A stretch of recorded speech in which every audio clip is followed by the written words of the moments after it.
안녕하세요. 5분 심리학 한선생입니다. 이번 영상에서는 한국인들의 심리적 특성에 대해서 말씀드려 보겠습니다. 자, 심리학은 이제 보편적인 사람들의 심리에 대한 학문이죠. 그리고 이제 한국인이라는 이런 특정한 사람들에 대한 심리는 이제 문화심리학 중에서도 토착심리학의 주제입니다. 자, 저는 이제 문화심리학자이자 토착심리학자로서 한국인들의 심리적 과정에 대해서, 심리적 경험에 대해서 연구를 해왔는데요. 한국 문화심리학이 지금 도달해 있는 한국인 심리의 가장 중요한 특징은 바로 주관적 해석이라는 측면입니다. 자, 한국인들은 다른 나라 사람들에 비해서 자신이 경험한 이 사건을 굉장히 주관적으로 받아들이는 특징이 있다라는 것인데요. 사실 이 주관성이라는 부분은 심리학에서 크게 주목하지 않는 영역이었습니다. 자, 심리학은 이 보편적인 인간의 특성, 속성에 대한 학문이죠. 그래서 사람들이 어떤 조건, 어떤 상황, 어떤 배경을 가졌을 때 이러이러한 행동을 하는 경향이 있다라는 이제 이론이 가장 많습니다. 자, 그래서 주관성이라는 것은 이제 개개인마다 달라질 수가 있는 것이죠.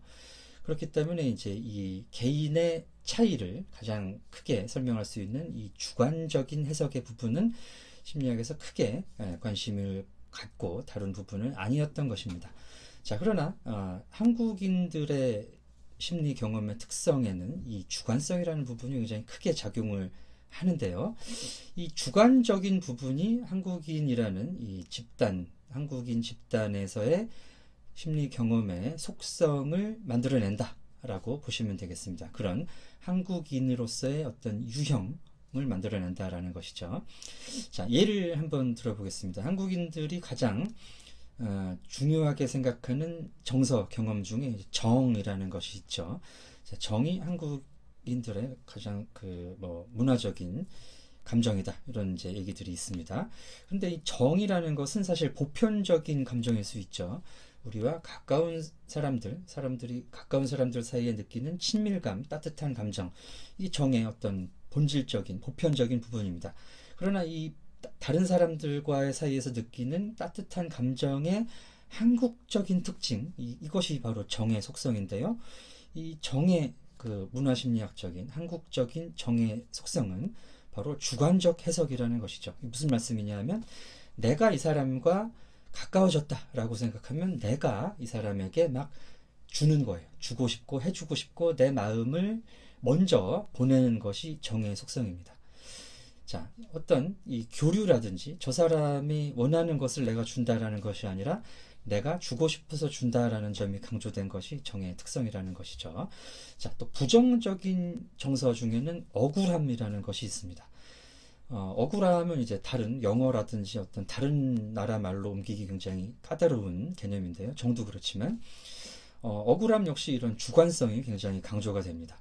자, 객관적으로 봤을 때 누구나가 생각하기를 이것은 참 부당하다 해서 넌 참 억울하겠구나 라는 것이 아니라 다른 사람의 판단으로는 이게 별로 억울할 일이 없어요. 근데 나는 되게 억울해.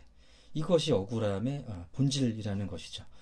자, 그래서 한국의 상대적 박탈감이라는 이제 개념이 또 굉장히 중요한데, 한의 어떤 기본 바탕이 되는 정서라고 볼 수도 있습니다. 내가 다른 사람들보다 뭐가 부족하다, 못 갖고 있다. 왜 쟤는 저렇게 많이 뭔가를 받는데 나는 그렇지 못한 것 같느냐. 자, 이게 굉장히 한국 사람들을 가슴 아프게 만드는 부분이죠. 근데 이런 경험이 상당히 주관적이라는 거예요. 해서 한국의 어떤 사실 돈도 많고 고소득자들 중에 한 75% 정도가 자기는 저소득자라고 생각을 한다라는 통계가 있습니다. 사실 말이 안 되죠.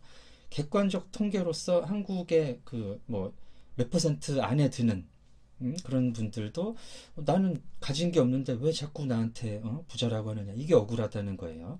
자, 이 부분이 바로 이제 주관성이라는 부분입니다. 자, 그래서 이 주관적 해석이라는 것이 한국인 심리를 구성하는 가장 큰 특징이다라는 것이 이제 이번 시간의 가장 주제가 되겠습니다.